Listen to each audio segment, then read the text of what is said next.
Bismillahirrahmanirrahim. Nahmaduhu wa nusalli ala rasulihil karim, amma ba'd. Insyaallah pada kesempatan ini kita akan melanjutkan kembali pembacaan kitab Fathul Wahhab. Kita telah sampai kepada perkataan wala, dan tidak ada ijtihad inishtabaha jika tersamarkan alaihi atas seorang ma'un air wa ma'wardin dan air mawar, fala yajtahidu maka dia tidak berijtihad lima marra karena keterangan yang telah lewat fil baul di dalam masalah kencing. Jadi yang boleh diijtihadi itu ketika yang disamarkan tadi itu ada al-aslu litathir, ada asal bagi mensucikan. Tapi kalau tidak ada asal untuk mensucikan seperti kencing dan air mawar ini, maka tidak ada ijtihad. Nah, kemarin sudah dijelaskan di atas. Jadi kalau yang diistibah disamarkan itu adalah antara air dan air mawar, maka tidak ada ijtihad. Bal akan tetapi yatawaddu hendaknya dia berwudu bikulin dengan masing-masing, minal ma'i dari air, wa ma'il wardi dan dari air mawar, marrotan satu kali dengan air, satu kali dengan air mawar. Wa yu'dharu dan diuzuri fitaraddudihi di dalam ragu-ragunya dia, finniyah di dalam niat. Kenapa? Liddarurah karena darurat. Jadi kesimpulan kalamnya dalam masalah ijtihad air ini adalah yang pertama, yang boleh diijtihadi itu ketika air suci tersamarkan dengan air suci yang terkena najis. Tetapi kalau yang tersamarkan itu adalah antara air dengan kencing atau air dengan air mawar, maka tidak ada ijtihad. Nah, sekarang kita kembali lagi kepada pembahasan yang awal, yaitu istibah antara air suci dan air najis.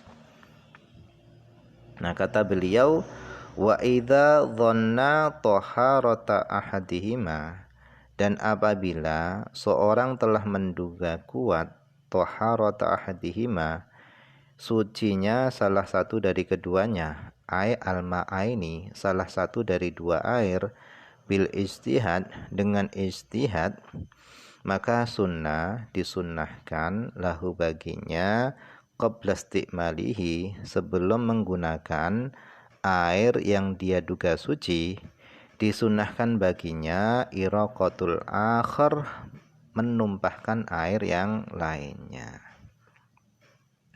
Jadi air yang dia duga najis itu sunnah ditumpahkan. Nah, ditumpahkannya tadi itu illam yahtajja ilaihi, jika dia tidak butuh ilaihi kepada air tadi, linahwi atsyin, yaitu bagi seumpama haus. Nah, kenapa sunnah ditumpahkan? Li'alla, supaya tidak, yaghlita, supaya dia tidak salah, fayastamiluhu, sehingga dia menggunakan yang salah, menggunakan yang dia duga najis.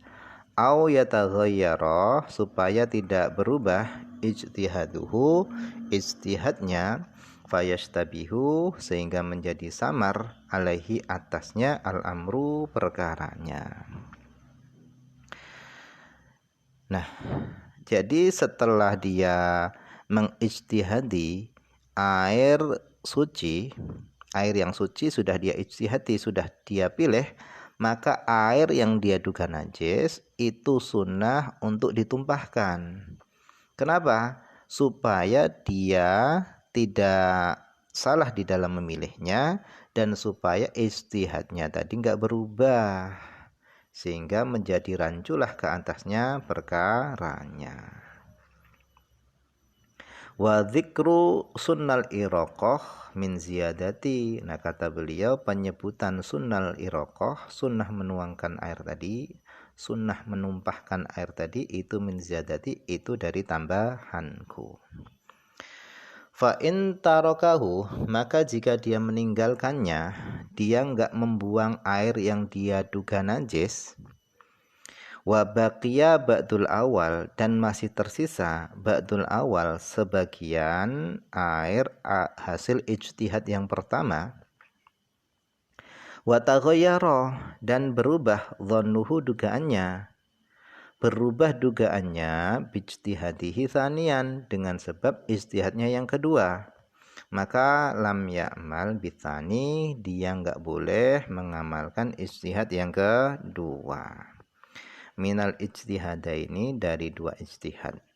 Supaya apa? Li'alla yungqidul ijtihad bil ijtihad, supaya dia tidak membatalkan ijtihad bil ijtihad, dengan ijtihad yang kedua.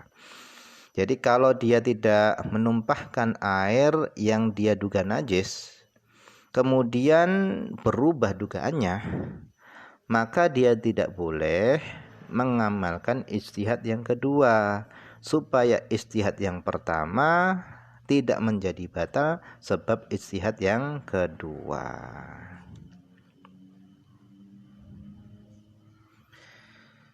Nah, contoh ijtihad yang pertama menjadi batal sebab ijtihad yang kedua itu in ghasalama asabahu bihi al-awalu.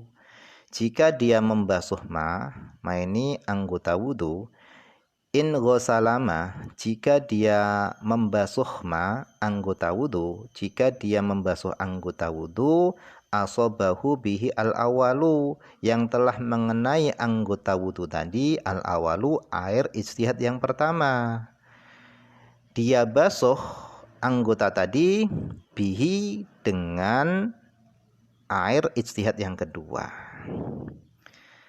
Jadi anggota wudhu yang sudah dia basuh dengan air ijtihad yang pertama, dia basuh dengan air hasil ijtihad yang kedua. Nah, kalau dia melakukan semacam ini, maka dia membatalkan ijtihad yang pertama dengan ijtihad yang kedua. Wa yusalli, dan dia sholat binajasatin, dengan najis, illam yaghsilhu, jika dia tidak membasuh hu anggota wudu yang sudah dibasuh dengan air yang ijtihad yang pertama. Illam yaghsilhu, jika dia tidak membasuh anggota wudu yang sudah dibasuh dengan air ijtihad yang pertama.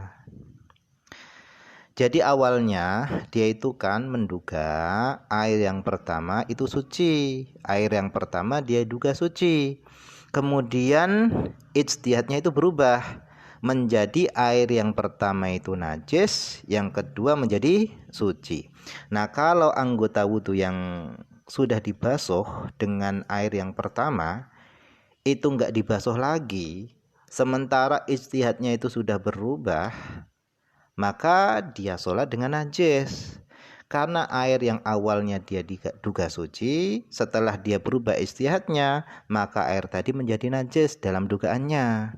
Maka kalau dia enggak basuh lagi, maka dia sholat dengan najis. Nah, ini alasan kenapa enggak boleh mengamalkan ijtihad yang kedua. Bisa kacau seperti ini. Bal, akan tetapi ya tayamamu, hendaknya dia tayamum. Hendaknya dia tayamum ba'dat talafi, setelah rusaknya air keduanya. Setelah dua air tadi rusak. Jadi kalau dia tidak menumpahkan air yang dia duga najis, kemudian ketika mau sholat, ijtihadnya berubah lagi. Yang najis dia duga suci, yang suci dia duga najis. Maka hendaknya dua air ini yang disamarkan ini hendaknya dia rusak atau enggak dibuang. Kemudian setelah itu dia tayamum. Wala yu'idu, dan dia tidak wajib mengulangi ma shollahu, apa-apa yang dia telah solati solat bitayamum, dengan tayamum. Dia enggak wajib mengulangi solatnya, solat-solat yang telah dia lakukan dengan tayamum ini enggak wajib diulangi. Fa illam yabqa minal awal syai'un, maka jika tidak tersisa minal awal dari air hasil ijtihad yang pertama, tidak tersisa syai'un sedikit pun, jika air hasil ijtihad yang pertama itu sudah habis, tidak tersisa sedikit pun, waqulna, dan kita katakan bijawazil ijtihad, bolehnya ijtihad, alama, sesuai dengan pendapat iqtadahu, yang telah menetapkan pendapat tersebut, kalamu Rafi'i, kalamnya Imam Rafi'i, fala i'adata, maka tidak wajib mengulangi. Alasannya id laisa ma'ahu, karena tidak ada bersamanya ma'un, air, mutayaqqanut thaharah, yang diyakini suci. Wahadihi, ini adalah mas'alatul minhaj, masalahnya kitab minhaj. Ini adalah masalah yang ada di dalam kitab minhaj, lidzikrihi, karena menyebutkannya kitab minhaj, al-khilaf, khilaf fiha, dalam masalah ini. Wahia, adapun masalahnya kitab minhaj, innama, hanya saja, yakti, masalahnya kitab minhaj tadi hanya saja datang ala tariqati Rafi'i, atas jalurnya Imam Rafi'i. Hadza ifhamu hadza, pahamilah ini. Wal aula, dan yang lebih utama itu adalah hamlu kalamin minhaj, yaitu membawa kalamnya minhaj, liya'tiya, supaya datang apa kalamnya minhaj, supaya datang ala tariqihi aidon, atas jalurnya Imam Rafi'i juga, alama, atas sesuatu, idza baqiya ba'dul awal, apabila masih tersisa sebagian air ijtihad yang pertama masih tersisa, thumma taghayyara ijtihaduhu, kemudian berubah ijtihadnya, thumma talifal baqi dunal akhar, kemudian rusak sisanya yang lain, bukan yang lainnya. Sisanya tadi itu masih rusak, tapi yang satunya enggak rusak. Thumma tayammama, kemudian dia tayamum. Id, karena qadiyatul kalamin majmu', ketetapan kalamnya kitab majmu', yaitu yang dikarang oleh Imam Nawawi, ketetapan kalamnya kitab majmu' itu tarjihu adamil i'adah, yaitu merojihkan, menguatkan tidak wajibnya i'adati sholah, fidzalika aidon, dalam masalah ini juga. Jadi kata Syekh Zakaria Al-Ansari, kata beliau yang lebih utama itu adalah membawa kalamnya minhaj kepada jalurnya Imam Rafi'i, yaitu apabila air ijtihad yang pertama itu masih tersisa, kemudian masuk sholat berikutnya, kok ijtihadnya itu berubah, kemudian salah satu dari air tadi itu ada yang rusak, yang lainnya enggak, cuman salah satunya saja ada yang rusak, maka hendaknya dia tayamum. Nah, ini adalah pendapatnya Imam Rafi'i. Kata beliau, sholat yang dia lakukan dengan tayamum ini enggak wajib diulangi, kata Imam Rafi'i. Sama seperti kalamnya kitab Majmu', yaitu merojihkan tidak wajibnya mengulangi di dalam masalah ini. Oleh karenanya, kata beliau, yang lebih utama membawa kalamnya minhaj kepada kalamnya Imam Rafi'i.